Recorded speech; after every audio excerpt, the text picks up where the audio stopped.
Um, Obviously, very unique, emotional week last week with all that has happened and how Georgia fans and fan base stepped up in such a unbelievable show of support for myself, my family, our team, and honestly just all those battling breast cancer across the country. So it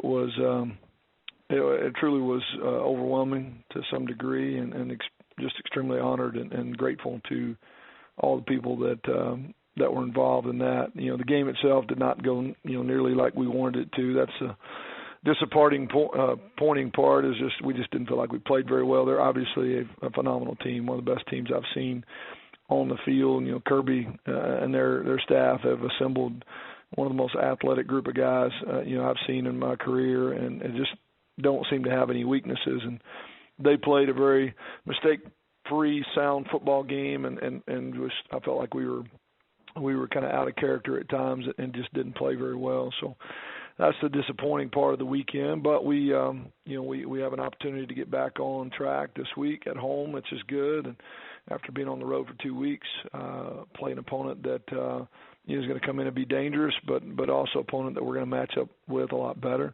Hopefully we can get on the winning side of things and get back to 2-2 before rolling into conference play. I think we have a lot of things still left to work on. We have the possibilities of what I think could be a really good football team if we can just settle in and continue to improve. And hopefully we can do that this week and play well and get a win. So. Thanks, Coach. Our first questions come from Matt with the Jonesboro Sun. Please go ahead, Matt. Morning, Coach. How are you? I'm good. Morning. First, I want to ask about Jerry Jacobs. Just what's the situation with him and his injury? Well, it was a knee injury during the game. Not absolutely certain the prognosis yet. I mean, it's severe enough, obviously, to keep him out of the game, and potentially could be long term. We're still waiting on some doctor's information to give us more clarity, but just one of those things that got it in a bind a little bit, and played the ball extremely well. He was probably the one bright spot defensively, just how well he was playing and competing on the ball, but it is something we're going to have to take a look at, and too early to tell exactly what we're up against, but it is, it's enough that we're going to have to take a good solid look at it, let doctors make some decisions on. If you were to lose him, how big of a blow would that be to your defense? Well, he's one of the best corners in the country, in my opinion, at this level, and definitely our most talented guy. So there's going to have to be some guys step up. I did think that both Medley and Nathan Page both stepped in and played really, really well. Both made plays on the ball and stepped up and played competitively. But it's a position that we're thin at to begin with, and when you take probably your most physically gifted guy out of the mix, it's gonna leave a hole. So we're gonna need guys to step in and play big immediately to see if we can either get him healthy and get him back, or if he's gone for a longer extended period of time, we've got to have somebody else step in, and that's always been the case, and especially this sport, maybe more than any other. Would Medley and Page most likely be the guys that you're talking about? Absolutely. I mean, they're already in the mix to some degree anyway, and playing some snaps. I'm not sure exactly how we'll coordinate that, and it may be by committee to some degree. Jarius Romanique is a true freshman that's looked really, really good during camp, so those would be the names that we would use. Who is the guy to go, who plays what snaps, and how that all is facilitated, it kind of remains to be seen, and a lot dependent on exactly what the injury is and how long he's going to be out. Would you say it's fair to say he's probably out this week? I think that'd probably be safe. Beyond that, it's hard to say. Okay. Thank you, Coach. Sure.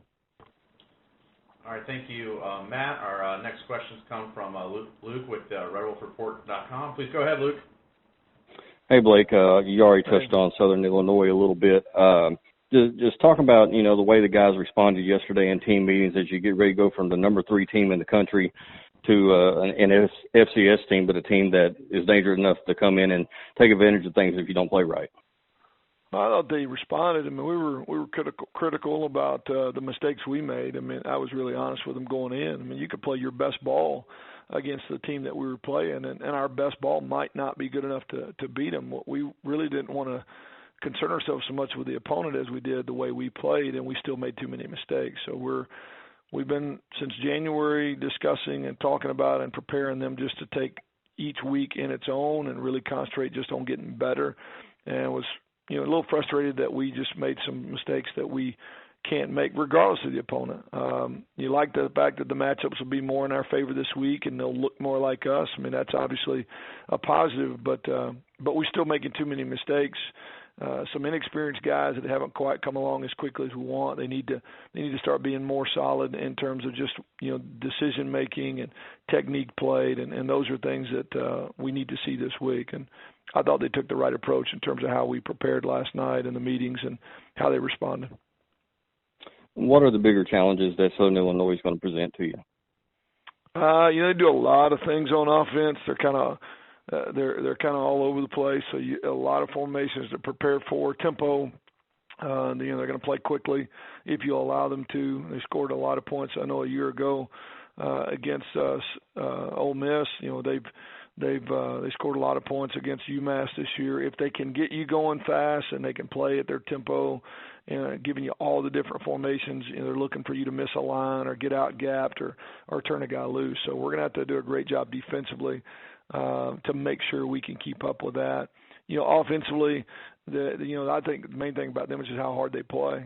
They're not extremely complicated. They kind of know what they want to do and kind of base out of a quarter's defense, but you get great effort out of them. So I think it's more right now though about us, Luke, just mistakes that we're making, and we got to get rid of those. And we stayed away from the penalties, but still just too many assignment mistakes that could get you beat in a close game.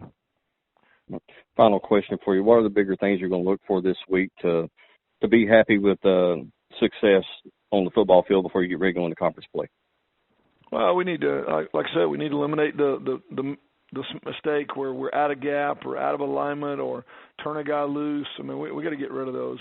We need to make people earn things, and when you don't end up in the right gap or a guy doesn't run the blitz or stun or leverage is poor or you don't just make the routine tackle out in space. I mean, you make it tough when you're in those close games. And we're gonna step right into conference play in a couple of weeks and be against a good opponent, and we need to eliminate those kind of mistakes. And we need to find more consistent effort. It's got to be better, more consistent effort across the board. For 60 minutes, it's still not exactly what we want there, and then.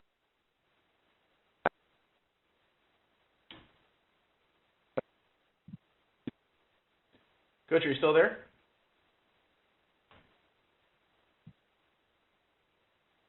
All right, I think Luke apologized. I think we have lost Coach, but we've also hit our time allotment on him as well. So appreciate Coach Anderson getting on the line, and sorry we lost him there, Luke.